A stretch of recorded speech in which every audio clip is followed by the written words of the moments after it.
a la letra chica. Argentina discute mucho más que números. Discute prioridades.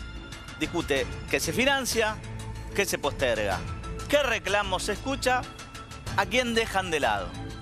Hoy vamos a hablar de la educación pública, de la marcha universitaria. Vamos a hablar también de economía y de salud mental, entre otros temas, porque tenemos unos cuantos bloques. Acá el productor dijo que hoy vamos a correr. El martes hubo una marcha multitudinaria, una nueva marcha multitudinaria federal en defensa de la universidad pública. ¿Qué es lo que salimos a reclamar? Porque yo también estuve en esa marcha que llegaba desde la Plaza de Mayo hasta el Congreso, que más allá de lo que digan, de cuánta gente hubo, fue verdaderamente una marea humana comparable con movilizaciones de las que se dan solamente en el Mundial, que está acá tan cerquita. ¿Qué es lo que reclamamos? ¿Qué es lo que reclama la ciudadanía? Porque no solo es la comunidad universitaria. Señor presidente, cumpla con la ley de financiamiento universitario. Lo único que pide la gente es cumplan con la ley. Una ley que ya sancionó el Congreso, por la cual las partidas se tienen que ir actualizando, ¿sí? Porque si no, a las universidades las come la inflación.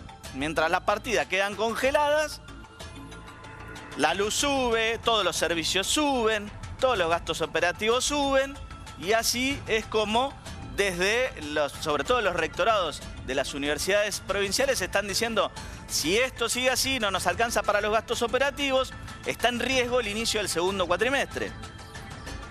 Desde el sector de los trabajadores, tanto docentes como no docentes, lo que dicen es: perdimos más del 40% del poder adquisitivo. Hay un éxodo tremendo de personal y en especial de docentes universitarios. Si la idea es que colapse, bueno, estamos cerca, ¿sí? Ahora, hay algo que distingue claramente una democracia republicana occidental de las tiranías, ¿sí? Y justamente tiene que ver con la división de poderes y con el cumplimiento de la ley, que hoy no se está dando, ¿sí? El Congreso sancionó una ley y el Poder Ejecutivo no la cumple. Eso está más cerca de una tiranía que de un sistema presidencial republicano. Guarda. Vamos a hablar también de economía, ¿sí?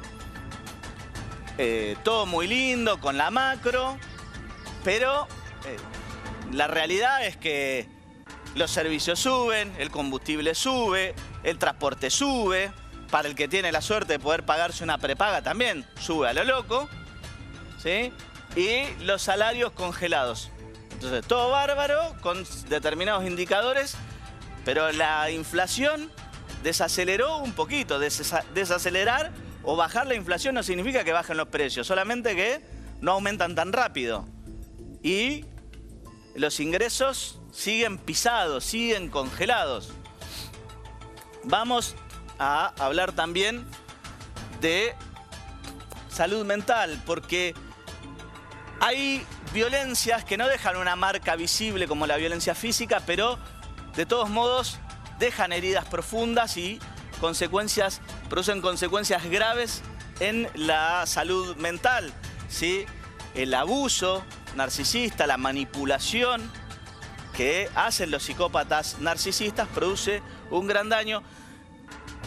Y hoy vamos a estar hablando con Carolina Ricciuti especialmente de cómo detectamos esas red flags, porque una cosa es amor propio y otra cosa es ser un psicópata narcisista. Hay una enorme diferencia. Ahí había unas imágenes del rey Joffrey Peluca Argento, que está bastante cerca. Y vamos a cerrar con un poquito de color. Mundiabocat es un mundial de fútbol de abogados que convoca colegas de más de 100 países. Por ahí vemos al rubio con la 9, que es nuestro querido amigo Martín Bibilián. Va a ser de corresponsal en la ciudad de Benidorm. Está en España en este momento, donde juegan y Además, también hacen un poco de networking jurídico y un poco de relaciones. Vamos a ver cómo les fue con Brasil, que la verde amarela siempre es complicado. Y vamos a cerrar también con Enzo Barrios cantando un poquito, así le ponemos onda al cierre del programa. Bienvenidos a La Letra Chica.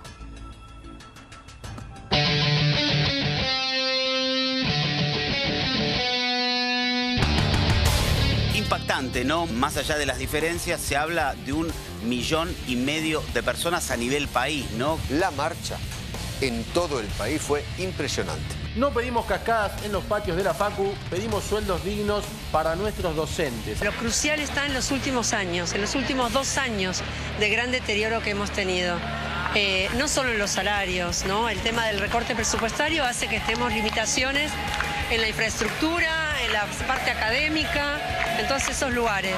Es el lugar donde creces, es el lugar donde te abren la cabeza. Este señor llamado periodista Fantino decía que la universidad no llega a algunos lugares. Si ustedes quieren decirme que la universidad es para todos, primero hagamos un país grande donde realmente llegar a la universidad no sea fácil solamente para un pibito que vive en Córdoba y Mario Bravo. Bueno, yo les tengo una mala noticia porque cerca de Pampa del Infierno está la Universidad de Chaco Austral. Cerca de Tondora está la Universidad de Rafaela. Hay un centro regional de la Universidad de Villa María en San Francisco. Toda mi vida estuve en la universidad, soy egresada de la UBA, trabajé en la UBA y bueno, espero que mi nieto pueda seguir mis pasos.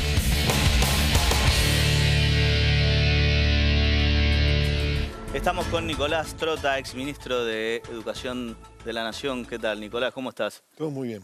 Buenos días. Buenos días. Bueno, ¿por dónde arrancamos, no? La marcha fue multitudinaria. Creo que cada marcha va convocando más gente y el gobierno sigue sin entender el mensaje. Sí, es reflejo también de la degradación que está viendo nuestro sistema universitario a partir del fuerte ajuste del gobierno. Un gobierno, como vos decías en la editorial, lo único que tiene que hacer es cumplir la ley, ¿no? Sí. Porque la ley de financiamiento universitario fue aprobada 2 veces por el Congreso Nacional, ¿no? La primera vez fue vetada, se construyó una mayoría especial, ¿no? 2/3 de los miembros de ambas cámaras, ¿no? Y a partir de allí lo único que tiene que hacer el gobierno es cumplir la ley que está intentando dilatar a partir de presentaciones judiciales. Yo creo que hoy quien debe dar un paso al frente, dejar esa modorra tan presente que está teniendo en el análisis de muchos avances que van en contra de la ley, es la Corte Suprema de Justicia. Me parece que la Corte Suprema tiene que tomar parte. La Corte Suprema siempre fue tiempista. Sí, pero hay cuestiones que tenemos que ser conscientes. El tiempo va en contra de la Argentina, porque la pérdida de capital social, educativo y científico que estamos teniendo por este ajuste tan brutal que no vivió nunca antes el sistema universitario, ni en democracias ni en dictaduras. En dictaduras se sufrieron otras cosas incomparables con lo que vimos, pero ahora en términos de ajuste de inversión universitaria nunca se vio. Recordemos, ¿no?, cuando terminaba el milenio, ¿no?, que el gobierno de la Alianza hizo un ajuste del 13% a jubilaciones. Explotó todo. Explotó todo, ¿no? Hoy estamos hablando de un ajuste en la educación que supera el 40%, tanto la obligatoria como encabeza el Estado Nacional, como la educación universitaria. Sí. ¿Por qué crees que...? Porque si lo pensamos, el ajuste ese del 2000-2001 fue mucho menor que este. ¿Es porque era más tangible, porque les quitaron y en cambio acá lo que hacen es ir licuando a toda la gente que trabaja en el Estado? Empezando, yo siempre digo, que licúen a las Fuerzas Armadas y Seguridad me parece una locura. Digo, yo no quiero tener gente descontenta que trabaja con una pistola. Bueno, es que quien más está sufriendo el ajuste en este presente son todos los trabajadores públicos, ¿no? Y si vamos inclusive a las fuerzas de seguridad, son de los trabajadores más precarizados, más allá que hoy la mayoría está en cabeza de las provincias, ¿no? En las fuerzas nacionales pasa lo mismo, son los trabajadores más precarizados que también merecen un debate profundo porque son aquellos que están en la calle, arriesgando su vida, con equipamiento muchas veces obsoleto, ¿no? Entonces me parece que hoy lo que estamos viendo es el cumplimiento del compromiso de Javier Milei de venir a destruir el Estado dentro del Estado. Acá no se vino a mejorar lo que había que mejorar. Sí, igual yo creo que la población en general, digo, hay una valoración de la educación y la salud pública muy positiva. Y me parece que la población en general no consideraba esto como parte del ajuste y la muestra está en la calle, porque los que salieron a la calle no eran los de los sindicatos docentes, no eran ni siquiera los estudiantes, salió todo el mundo. Salió todo el mundo. Ahora, ese es el problema, ¿no? Nosotros podemos tener una mirada crítica de muchos de los bienes públicos y las prestaciones que lleva adelante el Estado argentino. Ahora, si lo comparamos con nuestro vecindario, con los países limítrofes, tenemos los mejores bienes públicos. Lo que no quiere decir que teníamos que mejorar la prestación, ¿no? y el funcionamiento y la eficiencia del Estado. Ahora, nada de lo que el gobierno critica hoy al sistema universitario es verdad, gran parte son mentiras.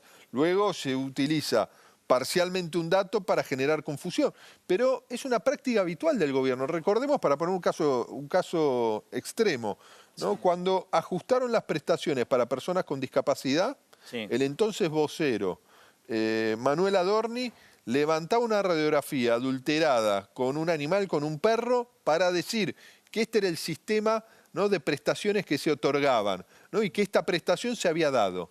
Después, a partir de una causa judicial, con intervención de investigaciones periodísticas, tomamos conocimiento que el hoy procesado interventor de la ANDIS dice en uno de esos audios: yo le dije a Adorni que era mentira, que esa prestación nunca se dio. Ahora, generan cierta conmoción, ¿no? A partir de decir, miren los abusos que tiene el Estado. Es la generación de un discurso y a partir que es falso y a partir del cual sostienen ese ajuste. Ajustes brutales, pero después creo que, digo, la emergencia de Javier Milei es reflejo también de una decepción social de lo que venía transitando la Argentina. Eso también hay que analizarlo. Ahora, su gobierno está teniendo un impacto enorme, inclusive en sectores que lo acompañaron, no solo a partir del voto. Podemos observar lo que pasó estos días con un actor muy conocido, ¿no? que lamentablemente un familiar suyo, ¿no? estaba atravesando una enfermedad y no recibía la prestación del PAMI. Y con absoluto enojo y con un paso de valentía, reconociendo también, ¿no? que muchas de las cosas que planteaba en realidad no eran tan así, se dio cuenta que el ajuste no es sobre una supuesta casta.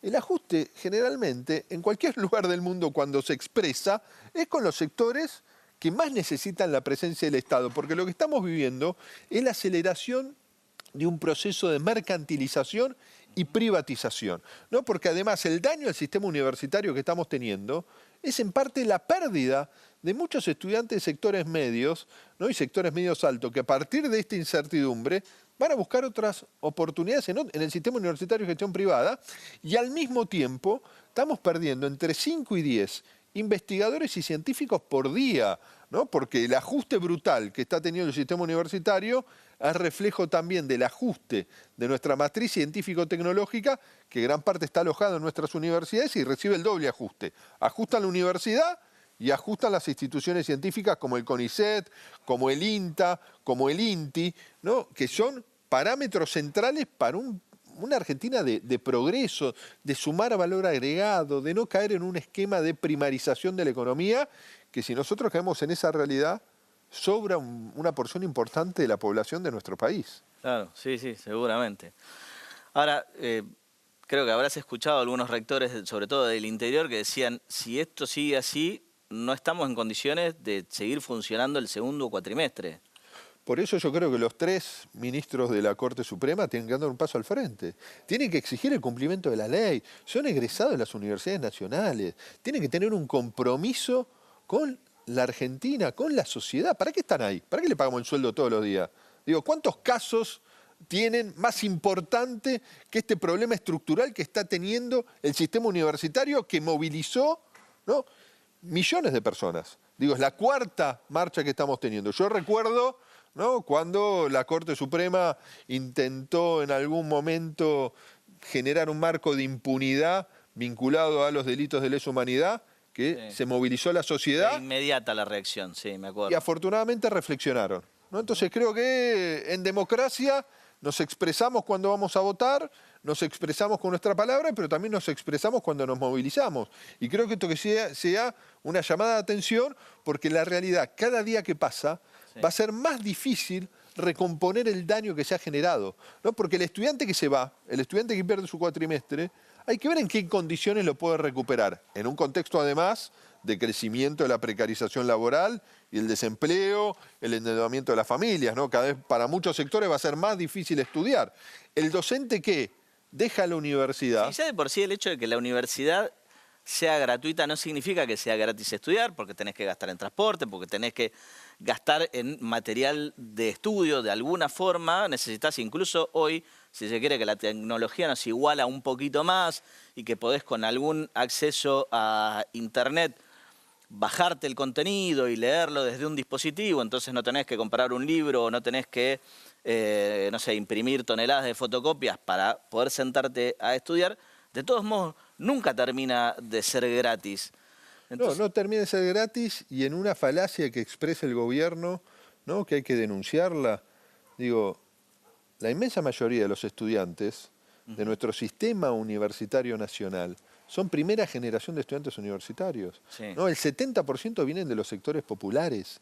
Digo, tenemos un despliegue de un sistema universitario en todo el territorio argentino. Digo, las universidades del Bicentenario que se han creado, que están en el conurbano, muchas de ellas, han generado un marco de oportunidad para que muchos sectores accedan a la universidad como motor de progreso, pero también en las provincias argentinas, ¿no? Tenemos desde una universidad en Tierra del Fuego, pero también una universidad en Jujuy. Tenemos universidades en Misiones, tenemos universidades en Mendoza, tenemos un despliegue de universidades nacionales, además de la Universidad Tecnológica Nacional, que nos genera un acceso muy importante. Y además el sistema universitario nacional argentino se caracteriza porque no son estudiantes que trabajan. Gran parte de ellos, a diferencia ocurre en otros países, son trabajadores acá que estudian, ¿no? Entonces, la inmensa mayoría de nuestros estudiantes no solo van a la universidad, sino al mismo tiempo tienen trabajos formales, informales, para sostenerse a sí mismos, y en muchos casos son principal ingreso de muchas familias. Sí, hablaste de primera generación de profesionales y ahí, bueno, lo tenemos un poco distante, pero Alarcón quiere decir algo. No, quería comentar, en 1870, Domingo Faustino Sarmiento creó las escuelas normales. Estas instituciones tenían como objetivo preparar a los profesores, a los maestros, a las maestras, para elevar el nivel de educación. Y pucha que lo logró, porque si algo que tenía la Argentina y que se destacaba era por la educación. Pasó esto, y hay un periodista, Tomás Bulac, que siempre repito esto, él dijo: cuando se nace pobre, estudiar es el mayor acto de rebeldía contra el sistema. El saber rompe con las cadenas de la esclavitud. Yo creo que Sarmiento y Bulac, este periodista, lo tenían claro. Pero pienso que la política en general, y digo en general, esta peor, por supuesto, ahora voy a leer unas cifras, no tuvieron en cuenta al maestro. Porque siempre que yo recuerdo, van a comenzar las clases y empiezan con paros, discuten las paritarias, el maestro cada día está peor, esto es una realidad, las escuelas cada día están peor, y ella, la verdad, que no es responsabilidad de este gobierno solamente. Y voy a leer estas cifras que grafican el ajuste vergonzoso de este gobierno. En esto sí le doy la derecha. 2008, Cristina Fernández de Kirchner. ¿Cuánto del PBI fue para las universidades? El 0,72. 2012, el 0,82%. 2016, Mauricio Macri. 2016, 0,76. 2020, Alberto Fernández, 0,68. ¿Sabe, señor, cuánto destina Javier Milei a la educación? Porque yo creo que la quiere borrar, quiere que seamos todos ignorantes. Y también le voy a decir por qué creo que es así. El 0,47. Por eso le quería preguntar a Trota. Lo bajó casi a la mitad. Le quería preguntar a Trota.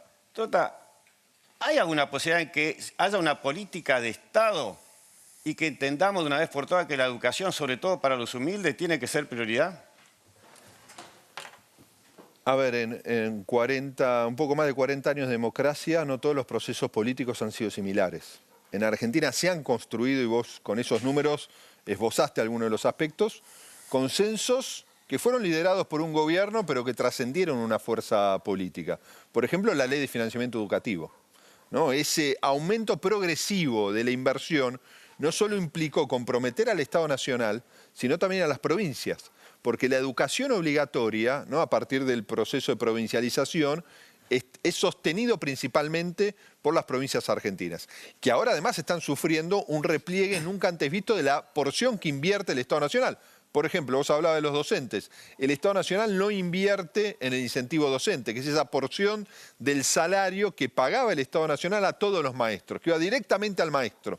Lo ha dejado de pagar por primera vez desde que existe, a fines de los 90, esta herramienta, este incentivo docente. Ahora, ese crecimiento de inversión se quebró en el 2015. Nosotros entre el 2015 y 2019 tuvimos una caída de 33% de lo que invertía el Estado Nacional en términos de educación.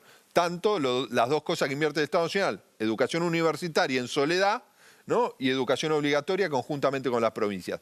Eso se inició un proceso de recomposición, de crecimiento, porque la única vez que se cumplió la ley de financiamiento educativo, que implica ese compromiso de invertir el 6% de nuestra riqueza, fue en el 2015. ¿No? Después de mucho esfuerzo, en el 2015 fue el primer año que se logró ese objetivo, ¿no? Y a partir de ahí se abandonó. Y hoy estamos viendo un ajuste tanto en la educación obligatoria y en la educación universitaria como nunca antes. Invertir prioritariamente es condición indispensable, pero no suficiente, ¿no? Sin inversión no podemos transformar. Ahora, solo con inversión no logramos la mejor escuela. Por eso yo creo que es importante volver a sostener estos consensos que trascienden una fuerza política y en el caso de la educación obligatoria avanzar, desde mi perspectiva, en algunos aspectos que deberían incluir la nacionalización, por ejemplo, de la formación docente, que hoy está delegada en las provincias. Ahora, para llevar adelante cualquier política pública lo que hace falta es consenso y compromiso de inversión para la transformación, cuestión que está ausente hoy por parte del Gobierno Nacional. Digo esto rapidito, yo lo que decía Trota, y por eso puse el caso de Sarmiento, 1870, porque ahí todos estaban de acuerdo en que había que formar a los docentes y elevar la educación. Es cierto que hay distintos gobiernos, unos más, unos menos, pero también es cierto que hay el tercer poder, el Congreso, está lleno de todos los políticos. Y muchas veces los mismos políticos que están en contra de eso, cuando van al Congreso, votan a favor de ajustar. Tiene que haber una política de Estado y tiene que haber un mea culpa de cada gobierno, de cada sector político, en decir, esto decayó porque nosotros lo vamos día a día dejando que suceda. Sí, Jorge, yo comparto esto que estás planteando vos, pero con claridad te quiero decir, digo, acá se aprobó la ley de financiamiento nacional de ese 6% que la derogó este gobierno. No, yo voté en contra de la derogación de esa ley.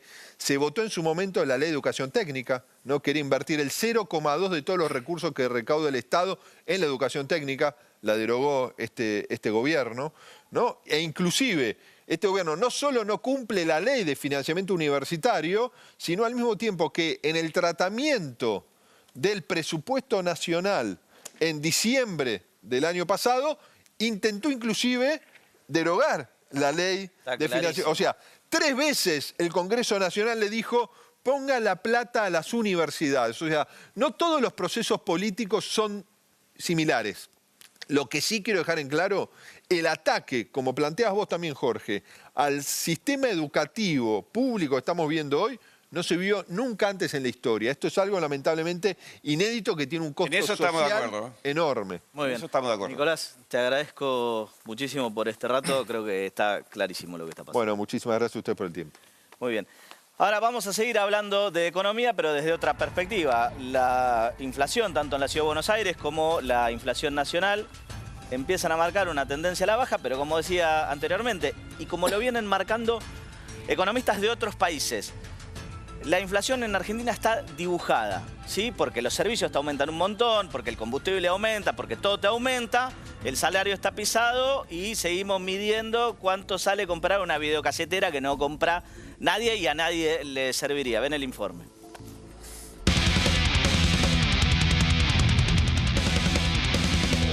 ¿Qué crees que es lo que más aumentó estos últimos meses? ¿Comida?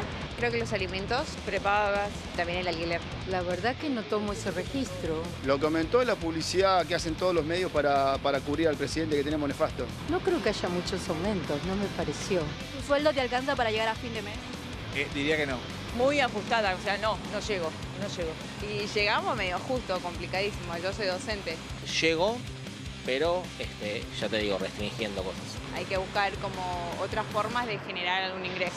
¿Y sentís que has cambiado tus hábitos últimamente, tus hábitos de consumo? No ahora, desde hace muchos años, segundas marcas, terceras marcas, en los supermercados. Soy jubilada con la mínima, así que últimamente no, viene desde hace tiempo. Por ahí yo tenía gastos extras en su momento que ahora como que los recorté, digamos.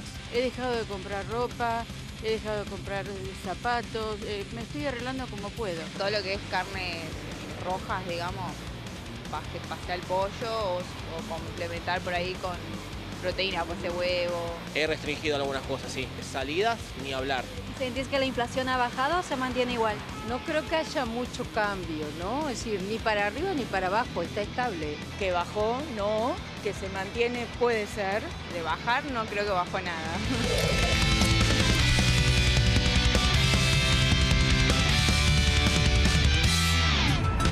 Roberto Rojas, economista, ¿por qué baja supuestamente la inflación y acá en el bolsillo no se siente? Y debemos decir, no sé si recordarás cuando empecé a venir a este programa que te dije, mira, este modelo es como saltar de un piso 15 y estar en el 13, es decir, está todo bien, está todo bárbaro. Ahora ya estamos en el tercero, con lo cual nos vamos acercando al desenlace final.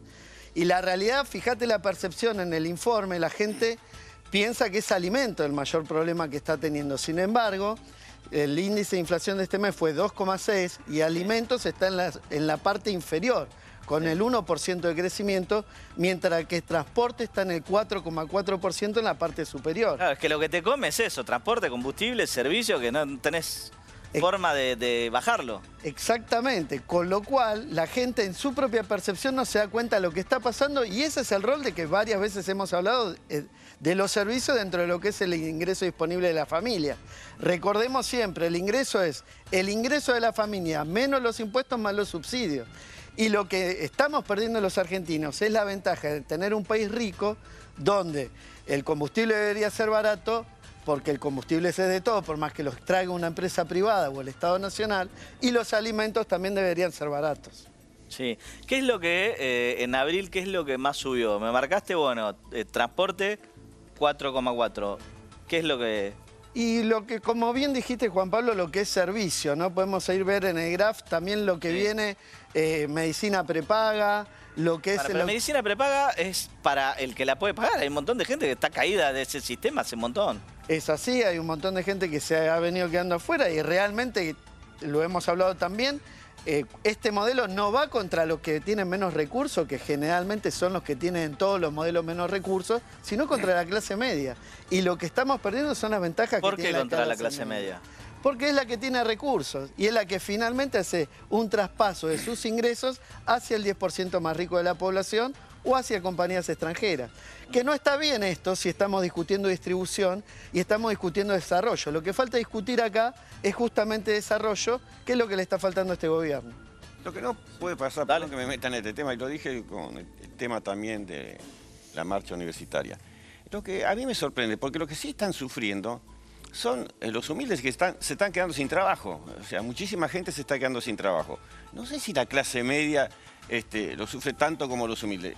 Cantidad de gente sin trabajo. Y resulta que cuando van las leyes al Congreso, como el caso May, que salió y todos estos casos, el peronismo apoya a estas líneas o ideas del gobierno. Entonces a mí me llama la atención. Reforma universitaria, política económica. ¿Reforma universitaria? Se votaron todos en contra. Pero no, yo te estoy hablando de años, desde Alfonsín para acá. Desde Alfonsín para acá. ¿Cuándo van al Congreso?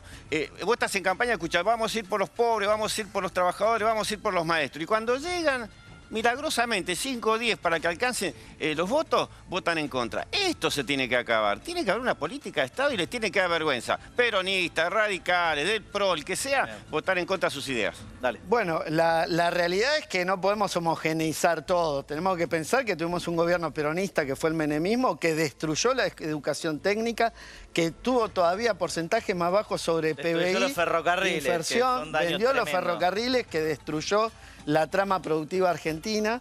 Pero además de eso tuvimos otro gobierno que fue el de Néstor Kirchner, que recuperó la educación técnica, que recuperó la política de desarrollo basado en el conocimiento. Tuvimos la repatriación que hizo Cristina Fernández de Kirchner de los científicos que estaban en el exterior y llegamos al récord del 6% del PBI invertido en educación, que no es poco. Pero es una contradicción lo que decís, porque si Menem peronista, bueno, peronista, Cristina peronista, Kirchner peronista y todos los gobiernos. Si vas a dividir cada gobierno según la mirada política que tiene, este es el problema que tenemos. No tiene que ser así. Educación, trabajo, no se tiene que discutir, tiene que haber una política de Estado, no me importa si el color es amarillo, verde o azul. Jorge. Porque si yo me pongo a mirar la soja cuánto estaba en el gobierno de Kirchner, de Cristina, y claro que recaudaba más, y claro que y no se pagaba la deuda externa. Yo lo que digo es que tiene que haber política de Estado. Ya los diputados, ya los senadores que van al Congreso tiene que ver con lo que uno utiliza en el gasto. El porcentaje es lo que importa, no la recaudación. ¿Pero qué porcentaje? ¿El 6% es de 10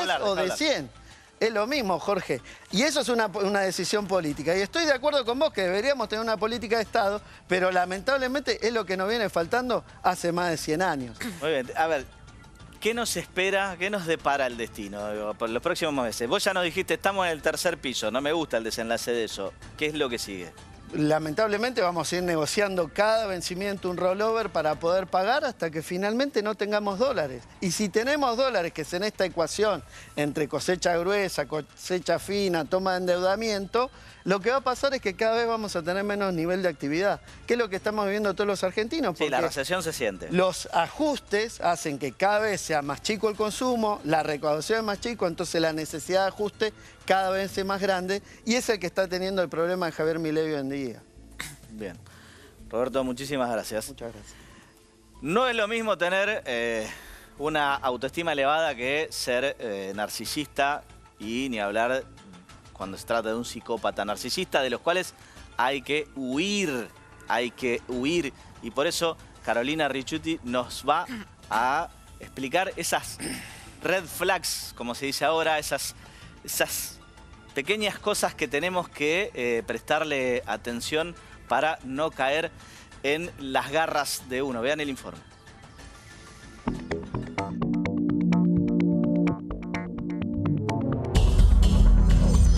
¿Qué es el narcisismo? El narcisismo, cuando es un trastorno de personalidad, es este sentimiento de grandiosidad, de importancia, de creerse que uno necesita un trato especial, diferente a los demás, reconocimiento, constante. Pero también tiene algunas características que son un poco dañinas. Una es la falta de empatía. Y en eso, esa es otra de las características, sus relaciones interpersonales son muy utilitarias, son muy pragmáticas.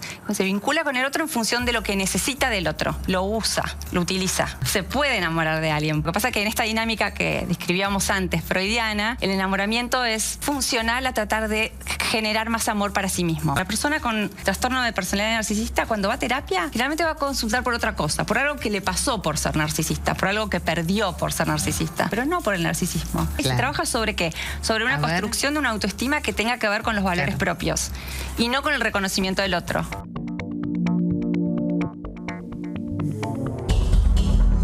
Carolina Ricciuti, psicóloga, ¿cómo estás? Hola. ¿Cómo detectamos una persona narcisista? Tenemos muchos indicadores. Por empezar, yo diría que es la confusión. Esta persona me confunde mucho, ¿no? Dice una cosa, hace otra, me trata bien, me trata mal, me sube a un pedestal y después me devalúa, me desprecia. Usan, a partir de este video que vimos, ¿no? En realidad las conductas son sumamente dañinas y explotan a los demás. No hay empatía, pero no hay empatía genuina, ¿sí?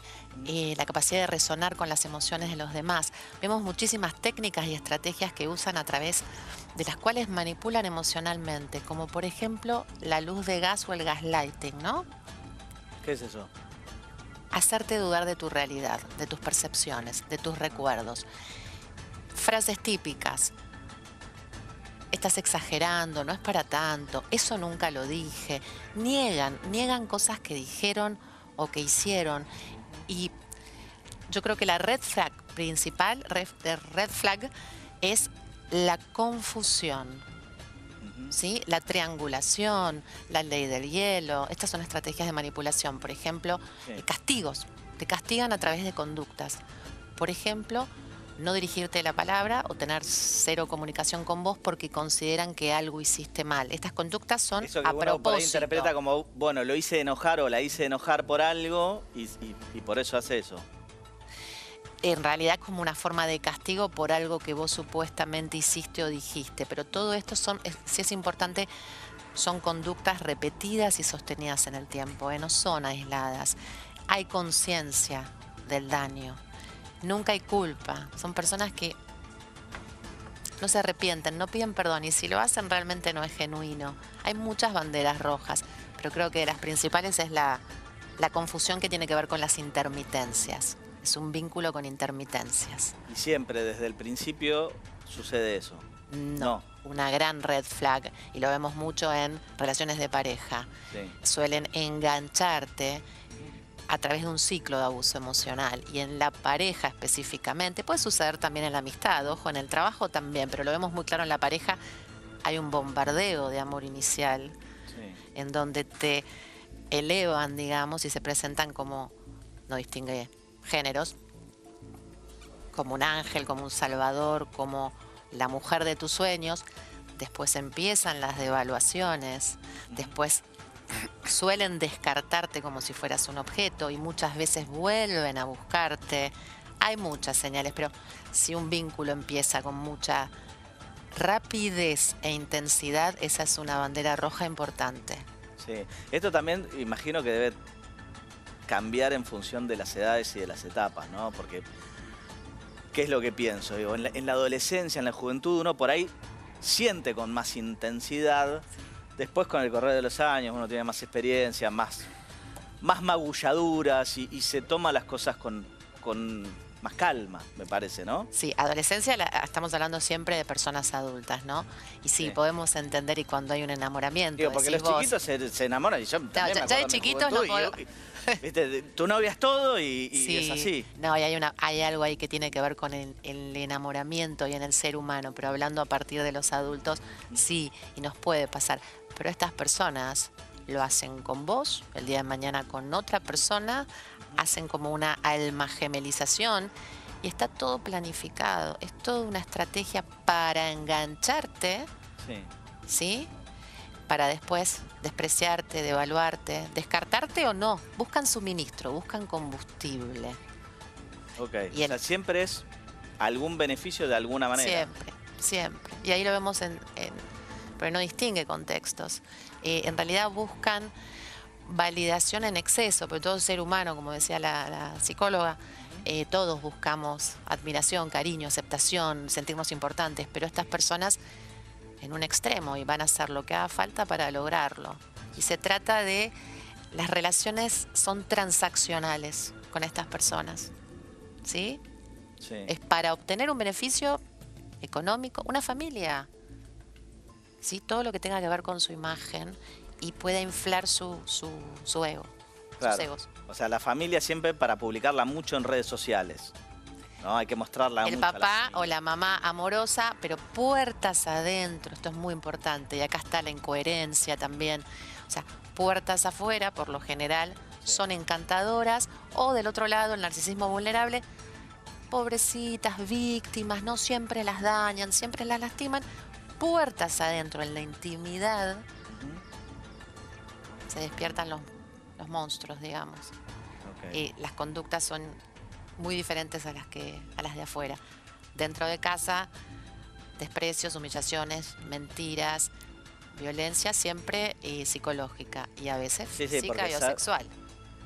A veces llegan también a la física y también. Sí, claro. Pero como saben que eso es muy visible, es fácil ir a hacer una denuncia si tenés moretones. Por lo general no hace falta, sí, cuando hay moretones ni hablar, ¿no? Y si es un caso obviamente de narcisismo patológico o psicopatía. Pero este abuso es muy invisible porque muchas veces no necesitan, como digo yo siempre, ni levantar siquiera el tono de voz.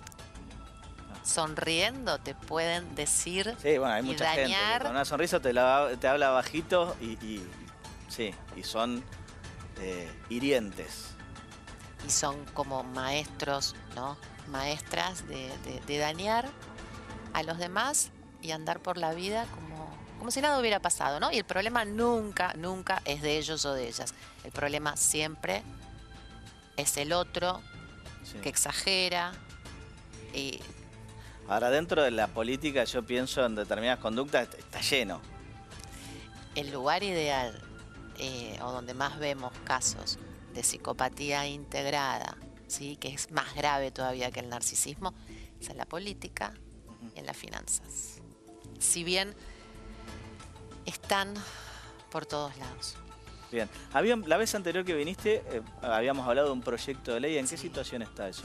Este proyecto de ley educativa que tiene que ver con la protección integral a víctimas de abuso narcisista y psicopático, aún no ingresó en el Congreso, pero se sigue trabajando en eso. Yo colaboro desde la psicología y la neurobiología del trauma, pero se siguen juntando firmas en change.org y en mi página de Instagram y quienes crearon esta ley, Ramiro Simón, Neri Millares de Venezuela. Recordanos los links para que la gente pueda acceder y firmarla.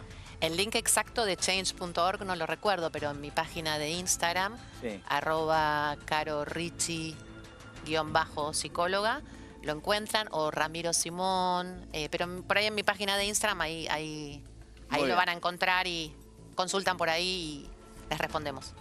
Carolina, muchísimas gracias. Gracias. Ahora vamos a cambiar un poquito, vamos a ponernos ya con cosas más alegres. Lo tenemos conectado a nuestro querido colega y amigo Martín Bibilián, que en este momento se calza la 9 de la selección argentina de abogados. Veamos el tape y enseguida hablamos con él.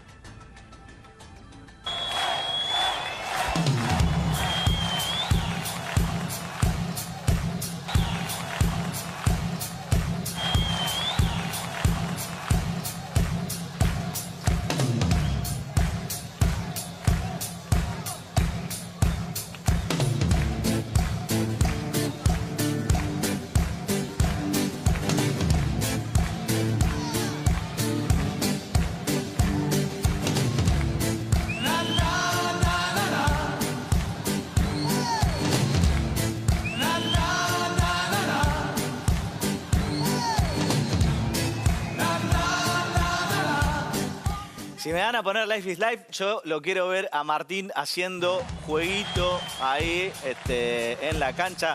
¿Cómo andás, querido? Hola, Juan Pablo. Hola a toda la Argentina. ¿Cómo están? Estamos acá disfrutando este día más maravilloso en España, en la ciudad de Benidorm. Sol hermoso. Presenciando la final del Mundiabocat del torneo Classic, o sea, de libres, entre Japón y Rumania. Ajá. Y bueno, la verdad que disfrutándolo mucho acá y con mucha alegría de verlos a ustedes. ¿Y en tu categoría cómo estamos? La verdad que no tuvimos la suerte de otros torneos. Seamos la verdad de la que veníamos Copa, muy bien. Te copio. Llegamos al 7º lugar, terminamos ganando hoy el partido contra Foro di Roma 2-0. Sí. Tuvimos un triunfo contra Brasil 1-0, pero lamentablemente hemos quedado eliminados en los cuartos de final contra Italia por definición de penales. Bueno, y se vengaron del 90, eso podía pasar. Bueno, contame un poco, digo, más allá de lo deportivo, ahí hacen muchas relaciones interpersonales. Te vi en una foto con uno que parecía el emperador Adriano, con la camiseta de Brasil. Sí, la verdad que estos torneos de Mundiabocat que se llevan adelante hace más de 43 años nos convocan a todos los abogados y abogadas de todas partes del mundo. O sea, un networking espectacular, pasarla bien, jugar al fútbol y recorrer el mundo con esta pasión, disfrutando el deporte, disfrutando el fútbol, que es lo que nos gusta casi a todos. Bien, y escúchame, bueno, me imagino ahí te harás de relaciones. Seguramente le va a venir bien a Sol, que hace siempre las ciudadanías europeas, que le pases algunos contactos. Tenemos acá mucha gente en Italia, muchos amigos, en Catania, en Roma. Y bueno, la verdad que conocer esto y conocer colegas, relacionarse es espectacular. Nosotros desde Argentina Next Legend venimos trabajando hace 9 años. Hemos salido campeones en Croacia en el último mundial, el anterior a este, en el 2025. Salimos campeones de América en el 2025 en Uruguay y también subcampeones en el Mundial de Dubái en 2024. Así que la verdad que venimos trabajando muy duro para poder llevar esto adelante, poder venir y participar. Todo con mucho sacrificio, a pulmón, y los queremos invitar a todos los que quieran sumarse, interrelacionarse con nosotros. Pueden buscarnos en las redes sociales Argentina Next Legend y bueno, comunicarse con nosotros que vamos a darles la oportunidad de poder probarse y de poder participar en esta gran familia de Argentina Next Legend. Bueno, me parece bárbaro porque así fortalecemos el equipo. Escuchame una cosa, acá de producción me están diciendo que si todo muy lindo, estamos viendo las imágenes de ahí, de la ciudad de Benidorm, si no traes por lo menos 100 gramos de jamón de bellota, no volvés a pisar el canal. Como mínimo, y vamos a tratar de ingresar directamente una pata entera. Bueno, no, una pata entera es un montón, pero bueno, hay un poquito envasado al vacío para... Sí, pero somos muchos para poder compartirlo. No quiero dejar de presentar, quiero presentar a quienes han hecho esto posible, ¿no? Dale. De juntarnos a todos a través de tantos años. Personalmente participo desde el 2012 en estos mundiales y bueno, esto es una loable tarea y una gran idea de uno de los fundadores, que es el señor Mr. Vincent Pinatel, y a quien quiero presentar. Dale, por favor. Que se acerque cerca a la cámara. Acércate. Vincent, el auricular. Muy bien. Ok, muy bien. Hola Vincent, acá Buenos Juan días. Pablo Godoy Vélez te saluda de Argentina. Contame un poquito cómo se les ocurrió organizar estos mundiales. Ça a commencé, c'était en 1983 et nous avons eu 14 équipes. J'ai eu cette idée avec mon ami Pierre Luzanchi. Nous avions 14 équipes au premier Mondial Avocat et maintenant on en a plus de 100. On a pour ce tournoi, c'est les Argentins qui sont les plus nombreux. Nous avons 9 équipes argentines. C'est vraiment devenu un très beau tournoi parce que les avocats, surtout les avocats argentins, sont de bons avocats mais de très bons footballeurs. Muchas gracias, Martín, por invitarnos. ¿Y cómo empezó en 1983, cuando se organizó la primera edición de este torneo en Marruecos? En esta época tuvimos 14 equipos y pues para la edición más amplia tuvimos en 2018 más de 130 equipos. En esta edición Argentina es el país lo más representado, ya que tenemos 9 equipos, así que estamos encantados poder presentarles este evento. Et je voudrais remercier mon ami Bibilia et mon ami Diego qui font beaucoup pour le football en Argentine et pour le Mondial Avocat. También el señor Pinatel quiere agradecer a Martín Bibilian y Diego Moncayo, que hacen gran esfuerzo para promover un poco el fútbol de abogados en Argentina, que son responsables por el peso que tenemos en Argentina. Y pues sí, pues gracias a ustedes. C'est vrai que la passion du football est universelle et les avocats, encore moins, n'échappent pas à la règle parce que la passion du football dans le monde entier est extraordinaire et pour les avocats encore plus. Para el fútbol es universal.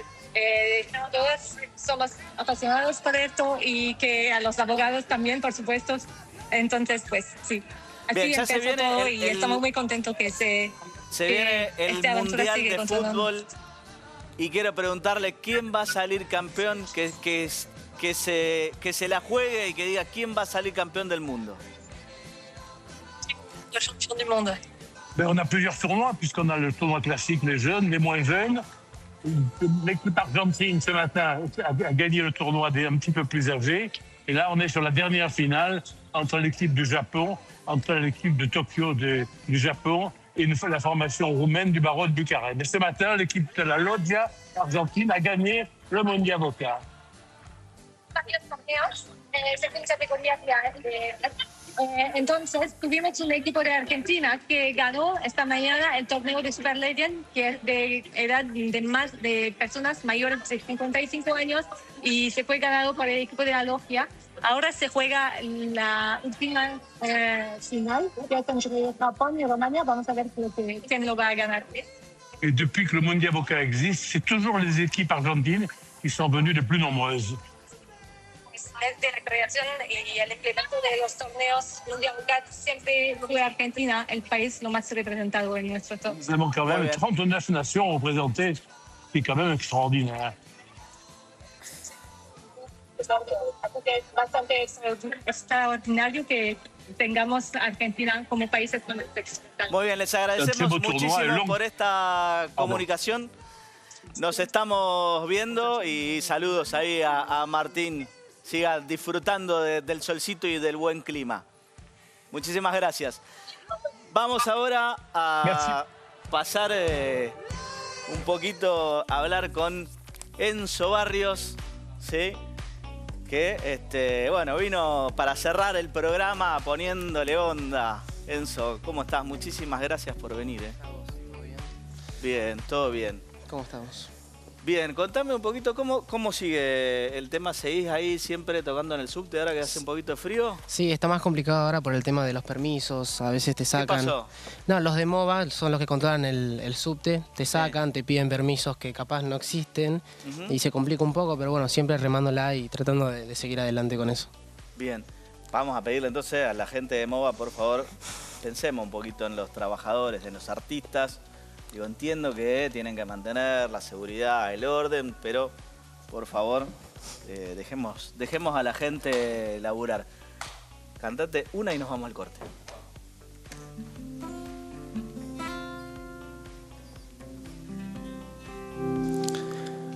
Yo sé que algunas veces me equivoco demasiado. Yo sé que estás cansada de mirarme de costado. Estoy arrepentido y me gana la nostalgia. ¿Será que lo divino no mezcló muy bien las cartas?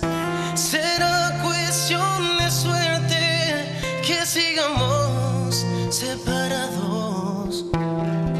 Quisiera encerrarte por 1000 noches, por 1000 años. Sigo sin saber nada de vos en este incendio.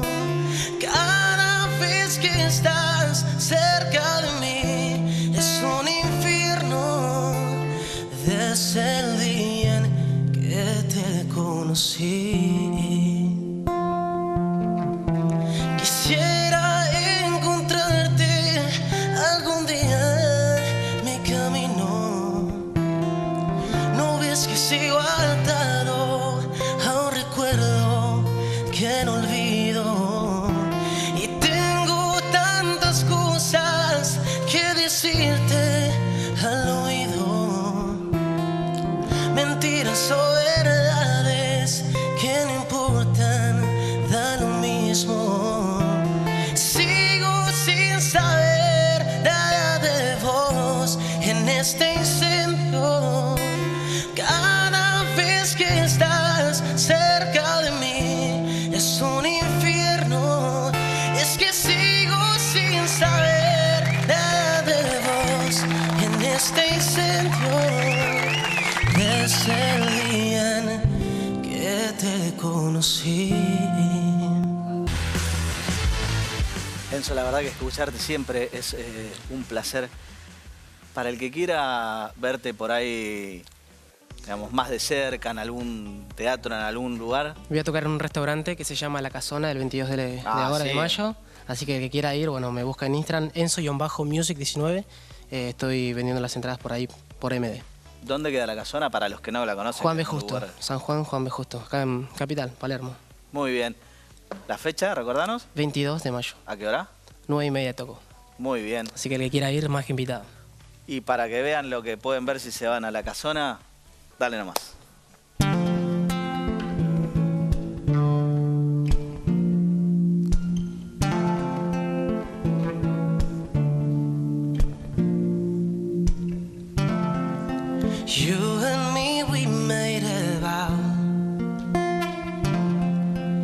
better off for worse.